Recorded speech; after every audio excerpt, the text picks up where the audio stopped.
يهد الله فلا مضل له ومن يضلل فلا هادي له. لا يسأل عما يفعل وهم يسألون. وربك يخلق ما يشاء ويختار ما كان لهم الخيرة. سبحان الله وتعالى عما يشركون. يدبر الأمر يفصل الآيات لعلهم بلقاء ربهم يوقنون.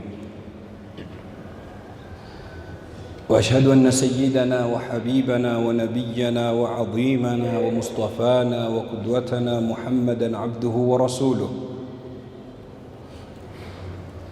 وصفيه من خلقه وحبيبه، بلغ الرسالة وأدى الأمانة ونصح للأمة فكشف الله به الغمة، وتركنا على المحجة البيضاء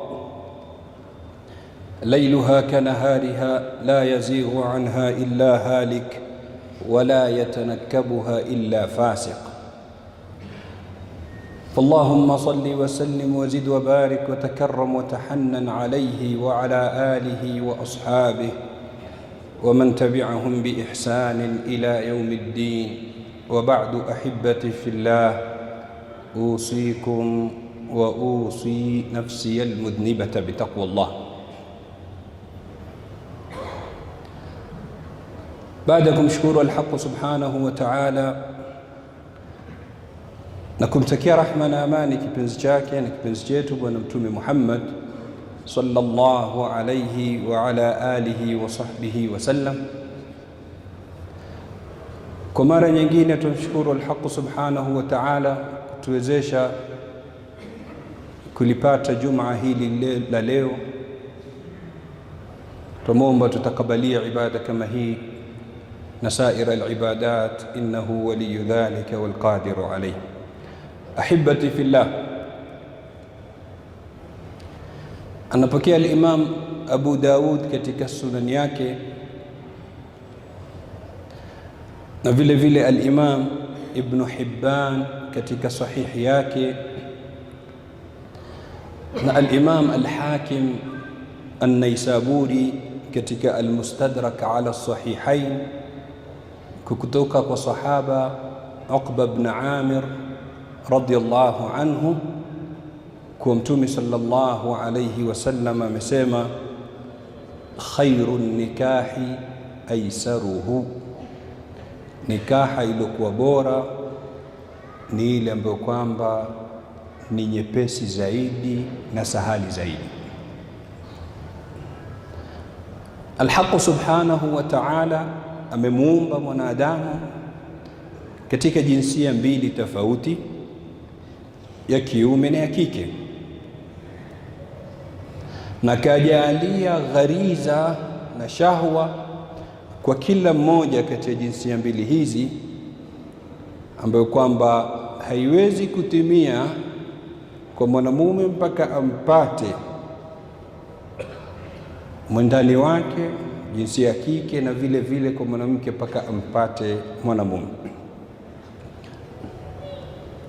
Na hii ndio sunna ya Mwenyezi Mungu Subhanahu wa Ta'ala katika huu ulimwengu, bali na ndo mwenendo wa mitumi wa Allah Subhanahu wa Ta'ala, kama alivyotueleza Mola Subhanahu wa Ta'ala katika Al-Qur'an Al-Karim pindi aliposema, walaqad arsalna rusulan min qablik waja'alna lahum azwajan wa dhurriyya, hakika tumetumiliza mitumi kabla yako na tukawajalia wakawa na wake na watoto.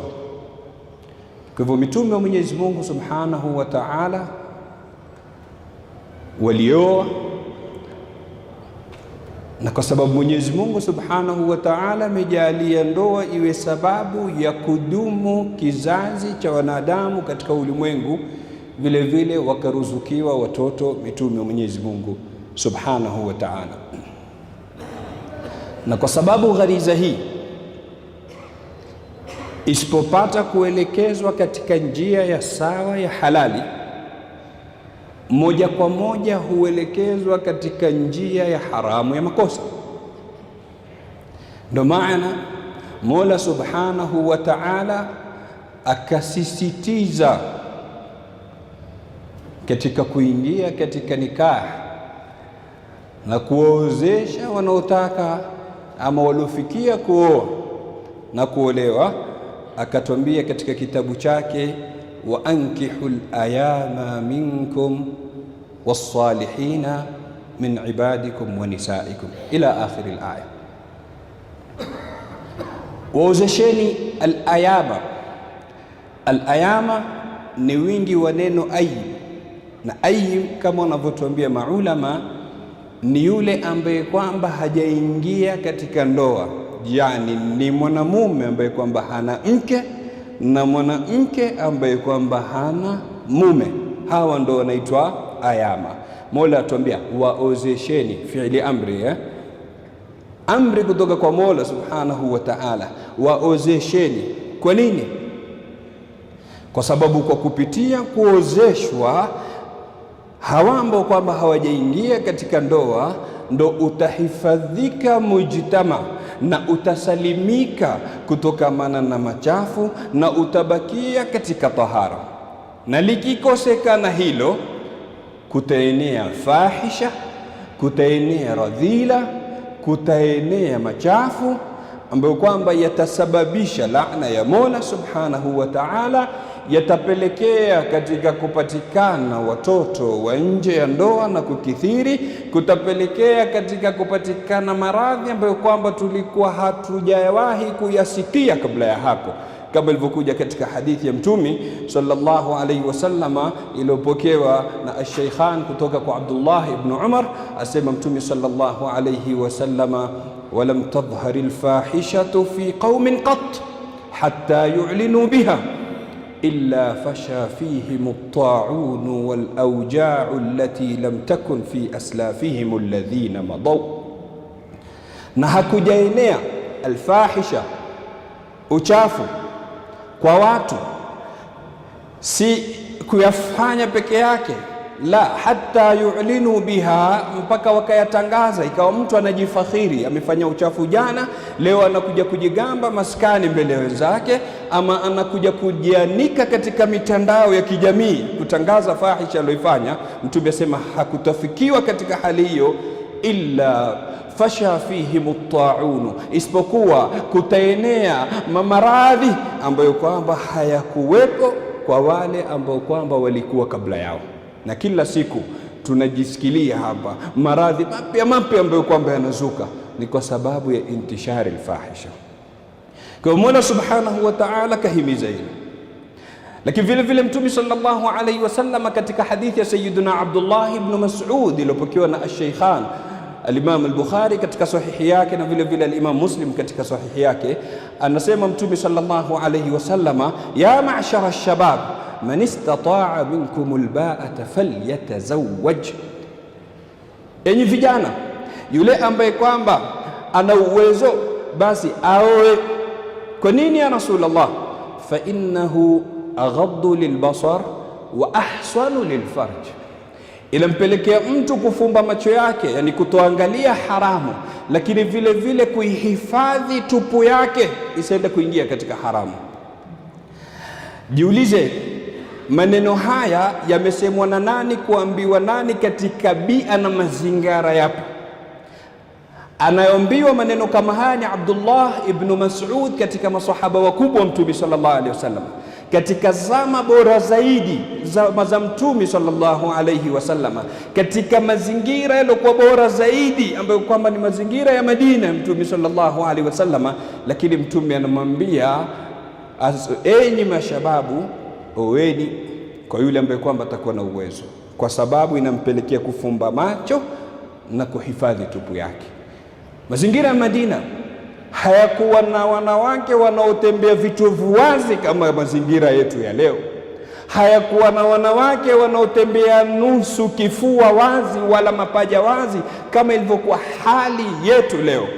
Watu walikuwa wanajistiri imani iko daraja ya juu, wanajihifadhi. Lakini pamoja na yote Mtume anambia oweni, kwa sababu ndio itakayowahifadhia tupu zenu. Kif katika zama zetu khitabu kama hii inafaa kuelekezwa kwa kiwango gani?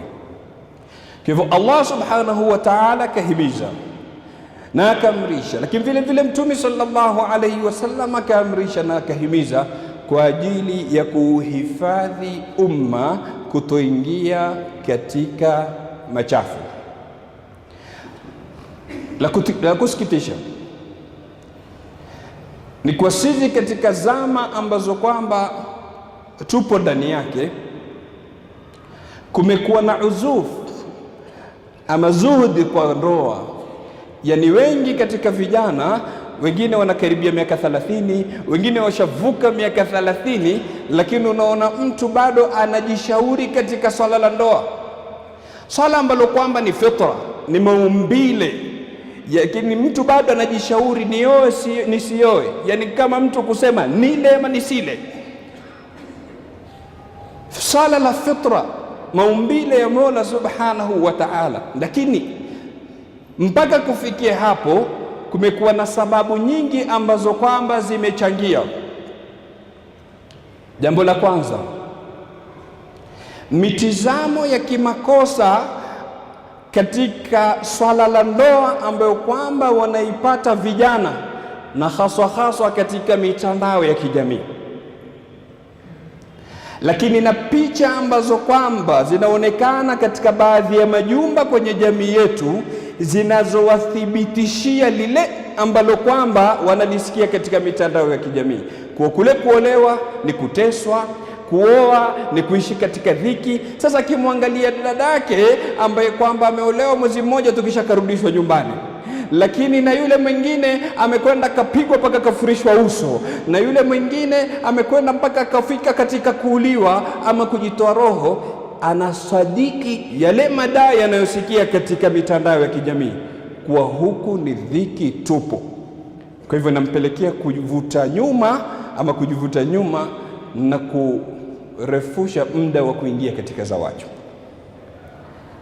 Lakini na upande mwingine, banati zetu wakaghuriwa na maneno ya wale wanaojulikana kama watu wa feminism, kuwa ndoa ni kaburi la mwanamke, na mwanamke yeyote atakayekubali kuingia katika ndoa ajue amejizika kwa mikono yake mwenyewe. Kwa hivyo anaona mimi nikiingia katika ndoa naenda kujizika, wacha kwanza nizuie. Lakini vile vile ukiangalia huku nje utapata kuna sababu zingine zinazofungamana na mazingira. Yani mtu katika maeneo anayoishi, kila binti anayemtazama anamwona ni binti hajatulia. Kwa hivyo anasema hakuna wake wa kuoa zama zetu. Akiangalia vijana anaona vijana hawa ni wachezaji, hakuna waume katika zama zetu, afadhali nikae bila kuoa, afadhali nikae bila kuolewa, kana kwamba hakuna mazingira mengine mazuri ambayo kwamba anaweza kupata mke ama anaweza kupata mume. Haya na mengine mingi yamepelekea vijana na wasichana wakawa wazito wa kuchukua uamuzi katika kuingia katika swala la ndoa. Lakini kuna na ile kasumba ambayo kwamba tumeijenga sisi wenyewe ya kuwa huyu bado ni mdogo. Mwenyezi Mungu Subhanahu wa Ta'ala katika kuumba kwake amemjalia kijana akifika miaka 15 ashabalighi, akifika miaka 18 ashafika kilele cha shahwa, tayari ana raghabati zake. Sasa huyu akifika miaka 18 anaambiwa ngoja kwanza ugraduate, maliza masomo kwanza. Akimaliza masomo anaambiwa kwanza fanya kazi, kwa sababu kuoa ni gharama. Anafanya kazi, anakaa miaka 10. Baada ya hapo, hebu niambie unamnasihi vipi kuzikontrol shahwa zake kijana kama huyu? Utamwambia afunge, atafunga bagalini. Jishughulishe, nenda kacheze mpira, nenda gym, nenda kafanye lile na lile. Kutakuja wakati lazima zile shahwa zitamghilibu. Sasa sisi tukamjenga kwa wewe ni miaka 18 ni 20 bado mdogo. Sisi ndo tumemprogram hivyo. Mbona katika baadhi ya jamii mtoto akiwa katika umri kama huo anasoma asubuhi na jioni anakwenda kufanya part time job, anajituma, anasoma asubuhi na anaweza kujiendeleza, kajiangalia maisha yake. Kina Usama bin Zaid waliongoza jeshi lilokuwa na maswahaba wakubwa wakiwa na miaka 18. Kwa nini sisi tunamhisisha mtoto wa miaka 18 na 20 kuwa bado ni mdogo, hujafikia huko? Natija yake inakuwa nini? Huku ametaka kuingia katika halali, tumemwekea vizuizi, amekwenda kujipata katika haramu, kwa sababu anataka kutoa ile ghariza iliyoko ndani yake, anatafuta njia yote ambayo kwamba atatolea nayo. Lakini kuna na janga lingine kubwa zaidi, tumeifanya halali kuwa nzito, vijana na banati wakapata kuwa haramu ni nyepesi na sahali.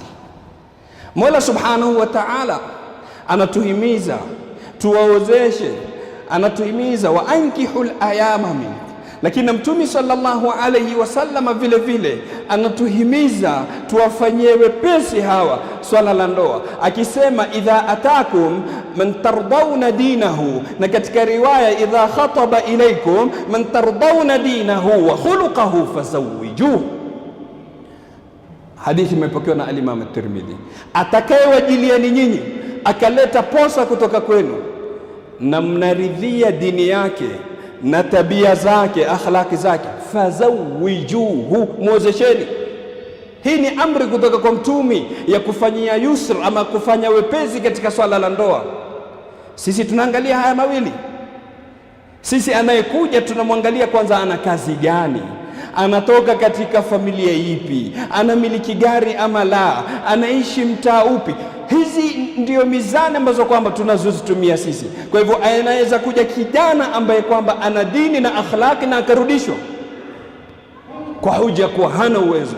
Mola anatuambia in yakunu fuqaraa yughnihimullahu min fadli, ikiwa watakuwa ni mafukara Mwenyezi Mungu atawatajirisha. Una wasiwasi wewe na ahdi ya Mola Subhanahu wa Ta'ala na dhamana yake? Anasema ikiwa hawana uwezo Mwenyezi Mungu atawatosheleza, ikiwa ni mafakiri Mwenyezi Mungu atawapa uwezo.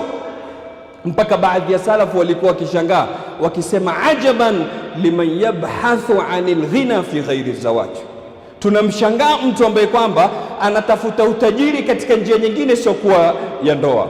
Yani Mwenyezi Mungu ashakwambia nitakutosheleza, nitakutajirisha, wewe unaogopa kuoa kwa sababu nini? Huna uwezo. Sasa utaupata vipi ule uwezo kama ile sababu ya kukupa uwezo hujaiendea?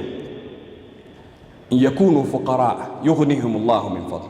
Na katika dhulma kubwa zilioko katika jamii, anarudishwa kijana ambaye kwamba ana dini na akhlaki kwa sababu hana uwezo. Lakini akija mwenye uwezo hana dini na akhlaki, utasikia mzazi anasema inshallah Mwenyezi Mungu atamuongoza.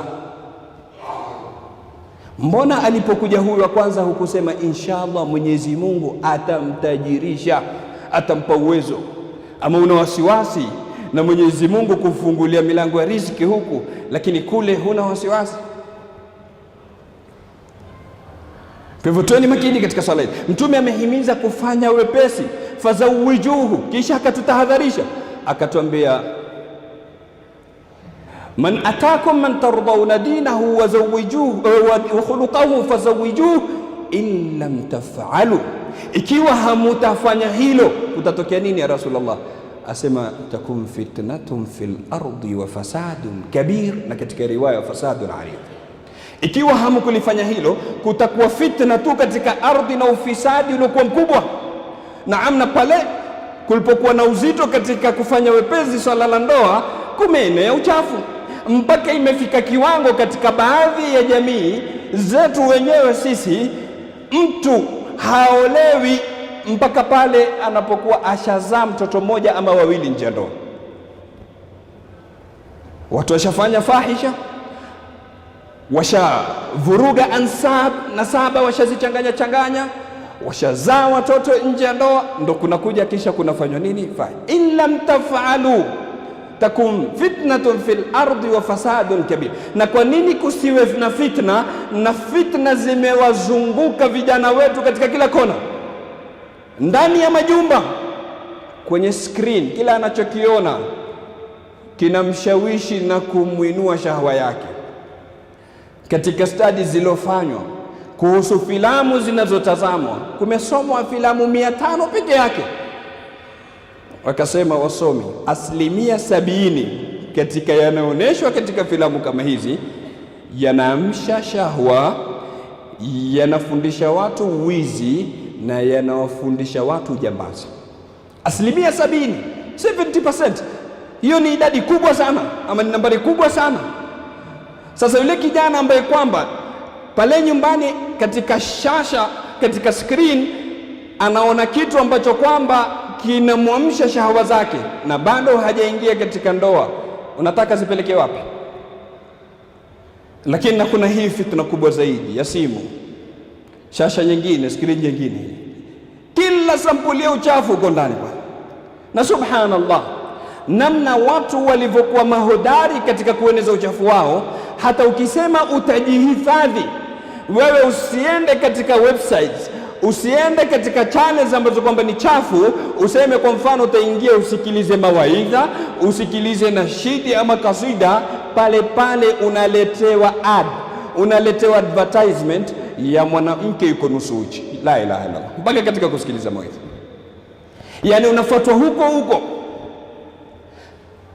Lakini akitoka nje kama tulivyoeleza, anakwenda kupambana na mapaja, anakwenda kupambana na vifua na vitovu. Hebu huyu mtoto ama huyu kijana ambaye kwamba anapambana na yote hayo, unamwelekeza apeleke wapi shahawa zake?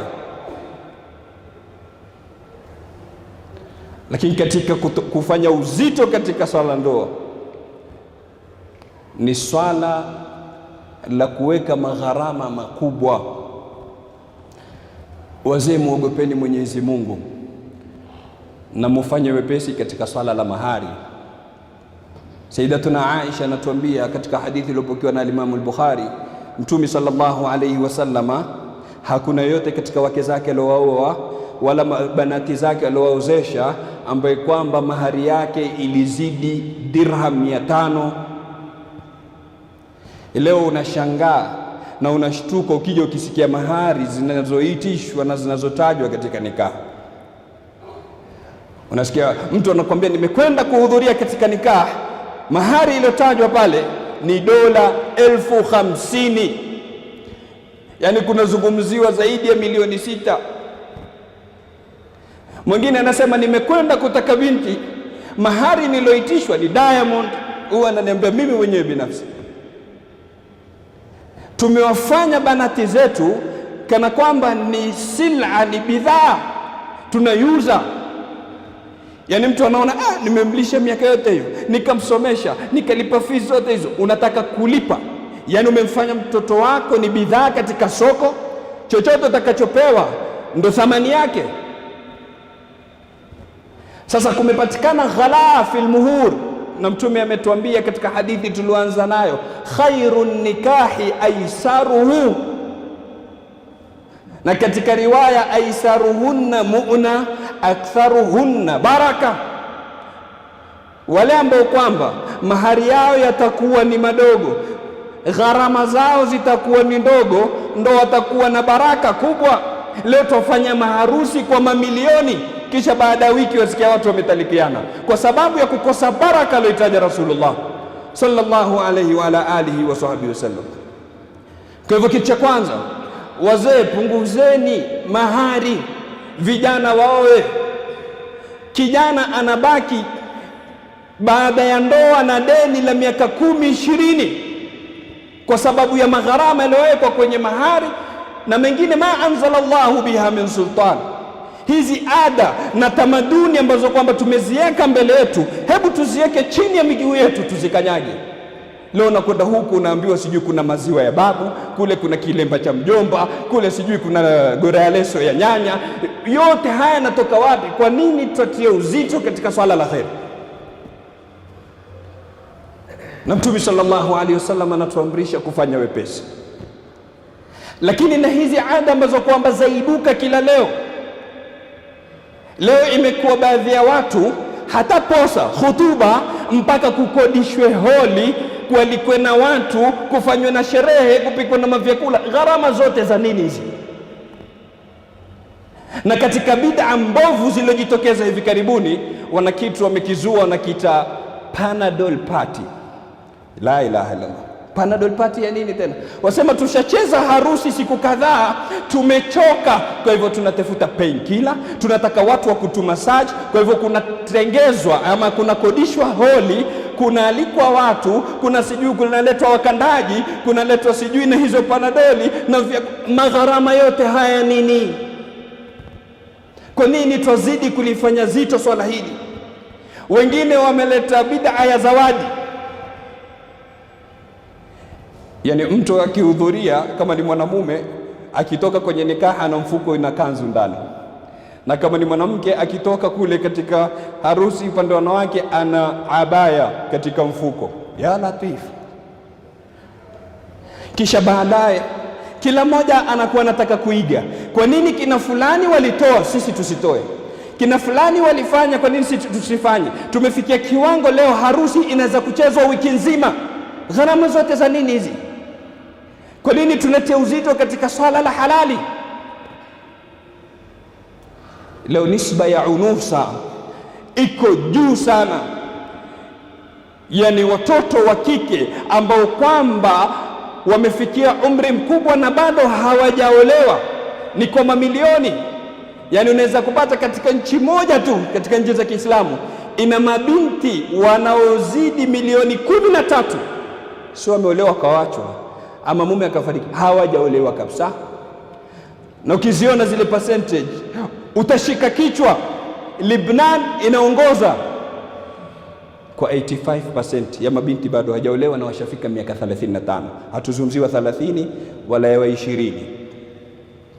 Nenda Iraq 82%. Nenda Tunisia 81. Nenda Imarati 75. Nambari za kushangaza kubwa kubwa. Hawa wataolewa na nani?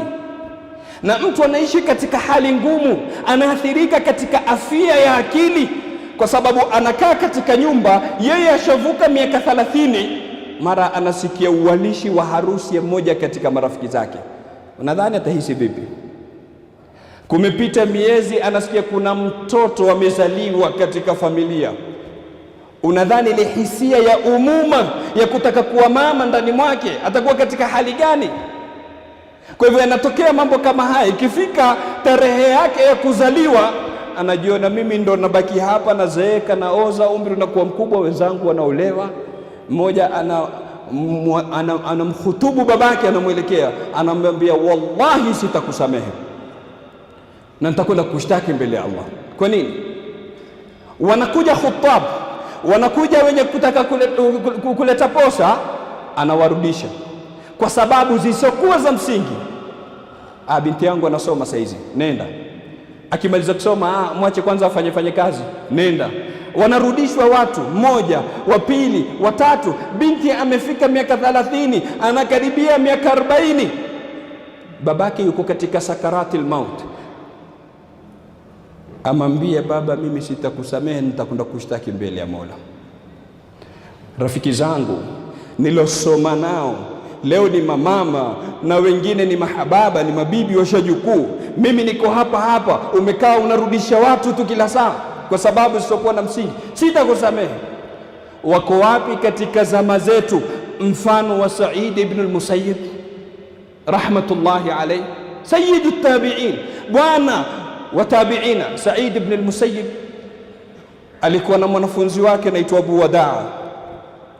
Abu Wadaa siku hiyo amekosekana katika darasa kwa muda fulani, kisha baadaye akaja Sayyiduna Said, anamuuliza mbona kuna masiku hatukuoni? Anamwambia nilifiliwa na mke wangu, nikashughulishwa na masala ya kumzika. Amwambia ushapata mke mwingine? Said ibn Musayyib anamuuliza mwanafunzi katika wanafunzi wake, amwambia waman yuzawijuni, hivi nani mtakayeniozesha mimi na similiki isipokuwa dirham 2-3, sina mali mimi maskini, nani atakayeniozesha?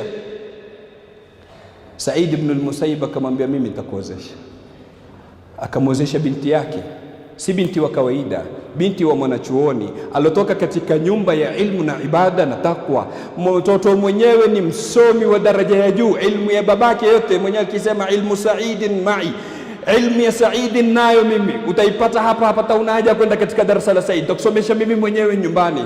Binti ambaye kwamba ilikuja posa ya mtoto wa khalifa wakati ule Al-Walid ibn Abdul Malik, imekuja posa yake na akaikataa Said ibn al-Musayyib. Anaacha kule kwenye mabilioni, anamuozesha mwanafunzi katika wanafunzi wake, amwambia uko tayari? Pale pale wapo wanafunzi, kuna mashahidi ambaye nimekuozesha binti yangu kwa dirham 2. Wewe una dirham 2 3, hizo dirham 2 tu. Yule bwana amepigwa na butwa na mshangao, ya Latif, binti ya Said mahari dirham 2, amfanywa kuchanganyikiwa, nitoka mbio amekwenda mpaka nyumbani. Anaanza kuita majirani wake, Said ibn Musayyib mimi ameniozesha binti yake. Mara nasikia mlango unagongwa, man bil bab, nani uko mlangoni? Anasema Said. Asema walinijia Saidi wote ninaowajua katika kichwa changu isipokuwa Said ibn Musayyib. Shekhe langu mtu mzima atoke aje, haiwezekani, hao ni masaidi wengine. Asema nikifungua ni Said ibn Musayyib. Ya Sheikh, ungeniita mimi nikakujia, kwa nini unakuja wewe mwenyewe? Asema nimeogopa wewe, baada ya kuonesha kuozesha binti yangu, nimeogopa Mwenyezi Mungu asije akanihisabu siku ya Kiyama kwa kukaa naye mimi ndani ya nyumba na ni halali yako, nikakusema nikuletee mwenyewe. Amekuja na binti yake mpaka kwa Said ibn Musayyib. Haitoshi, na baada ya muda mchache akampatia dinari 20,000, akamwambia mwanangu, zitawasaidia hizi katika kuendelesha maisha yenu. Wako wapi kina Said katika zama zetu, ambao kwamba wanaozesha banati zao kwa mahari zilizokuwa ndogo na juu yake wanawasaidia katika maisha? Bali wako wapi wale ambao kwamba watafuata sunna ile Mtume sallallahu alaihi wasallam? Alipokuja yule bwana, Mtume sallallahu alaihi wasallam akamuozesha na anachokihifadhi katika Qur'ani. Wako wapi ambao kwamba wako tayari kukubali mahari ya sura ambazo kwamba mtu amezihifadhi katika Al-Qur'an Al-Karim? Kwa hivyo ahibati fillah, nasaha nikimalizia nazo khutba, nasaha kwa wazazi, punguzeni gharama za nikaha. Kila ndoa halali inapofanywa nzito, haramu inakuwa nyepesi. Nasaha kwa wenye uwezo, Mwenyezi Mungu awabariki katika mali yao. Huu ni mlango mkubwa sana katika milango ya kheri. Wasaidieni vijana katika kujihifadhi, kuingia katika ifa. Waozesheni kwa wale ambao kwamba Mwenyezi Mungu amewapatia taufiki ya kufanya hayo, na mengine kwa makubwa kama mass weddings ambazo kwamba tunaziona katika maeneo mbalimbali, waendelee na waongeze. Kwa vijana ambao kwamba wanasita na wanaogopa, kumbuka Mtume sallallahu alaihi wasallam ametuambia katika hadithi iliyopokewa na Imam Ahmad katika musnadi yake na Ibn Majah katika sunani yake na vile vile Imam Abu Daud katika sunani yake, anasema thalathatun haqqun ala Allahi aunuhum, watu sampuli 3 ni haki kwa Mwenyezi Mungu kuwasaidia. Mwenyezi Mungu amechukua ahadi kuwasaidia hao watu 3. Mmoja katika hao Mtume akatuambia, annakihu alladhi yuridu alafafa, yule mwenye kuoa kwa lengo la kujihifadhi, hataki kwenda kufanya haramu, huyu ni haki kwa Mwenyezi Mungu kumsaidia. Usiogope, ingia katika ndoa, Mwenyezi Mungu atakusaidia. In yakunu fuqaraa yughnihimullahu min fadli. Na kwa banati, musighurike na ndoto za yale mnayoyaona katika mitandao na kwenye matelevisheni, musighurike nayo. Yani zile picha ambazo kwamba tunaoneshwa katika misalsal, jamani, ile ni misalsal, ni vipindi, si maisha ya hakika. Pale watu wana act, na wale ambao kwamba wanadhihirisha picha nzuri katika mitandao ya kijamii, sijui mume na mke wanaishi hivi, wanavaa vile, jamani, wale wanafanya kwa malengo yao, wanatafuta viewership. wanataka muwatazame kwa wingi ndio wapate kulipwa, lakini hizo dakika 2 muloyaona sio maisha ya masaa 24 wanaoishi ndani ya majumba yao. Lakini na vile vijana wapunguze tawakuat walizokuwa nazo. Tunakuwa na matarajio mingi sana katika swala la ndoa. Kuna mmoja anatoa kisa, anasema rafiki yangu alikuwa ameweka masharti 30 kwa mke anayemtaka, awe hivi awe vile awe vile. Asema baada ya miaka 30 nakutana naye, amwambia vipi, ulimpata? Amwambia sijampata. Umeoa? Sijaoa mpaka leo. Masharti yako vile vile. Amwambia limbaki sharti moja tu 29 nayafuta. Sharti gani? Asema bora awe mwanamke. Kwani ulikuwa utaoa nani kuanzia mwanzo? Yule mmoja amekwenda kwa Abu Aziza, mmoja katika mashehe, akampatia masharti yake ya mke anayemtaka. Sema ba'atha mru'un li Abi Aziza marratan bi risalatin yubki wa yudhiku ma biha fiha yaqulu uridu sabiyatan hasnaa ma'rufatun ladaykum asluha wa afifa wa sharifa wa halima wa karima wa razina fi aqliha qad ahrazat fi al-ilmi ghayra shahadatin wa 'ala an-nisa turran tafuku bi fadliha wa uridu minha an takuna dhata malin wafirin fatu'tihi min ba'di nikahi li ba'liha wa uridu an takuna muti'atan amri fatatba'uni wa tahjuru ahla. Ngala masharti yote haya. Mimi nataka mke ambaye kwamba ni mpole, mzuri kushinda wengine wote, amesoma na shahada nyingi, degrees kadhaa nazo. Nataka mke ambaye kwamba ana pesa, baada ya nikah anipe mimi. Huwa tafuti mke atafuta ATM machine. Lakini nataka mke ambaye kwamba atanitii, asiwasikilize watu wake, anamfundisha mpaka kukata kizazi. Masharti mingi anampangia shekhe, amemletea Abu Aziz, bana nitafutie mke mwenye sifa hizi. Abu Aziz akamjibu akamwambia, wafa kitabuka sayyidi faqara'tuhu wa araftu hatika almatalibi kulliha law kuntu aqdiru an ara man tashtahi talaqtu umma azizatin wa akhadtuha. Asema imenifikia mimi habari yako na nimeaona masharti unayotaka, lakini lau naweza kumpata mwanamke mwenye sifa hizi nitampata lako umma aziza, ni muoe mimi mwanamke, sitokuletea wewe. Mwenyezi Mungu awasahilishe vijana wetu swala la ndoa. Mwenyezi Mungu Subhanahu wa Ta'ala uhifadhi mujtamaa wetu kutokana na uchafu. Innahu waliyu dhalika wal qadiru alayhi. Sallallahu wasallam ala sayyidina Muhammad wa ala alihi wa sahbihi wa man tabi'ahum bi ihsan ila yawmiddin. Walhamdulillahi rabbil alamin.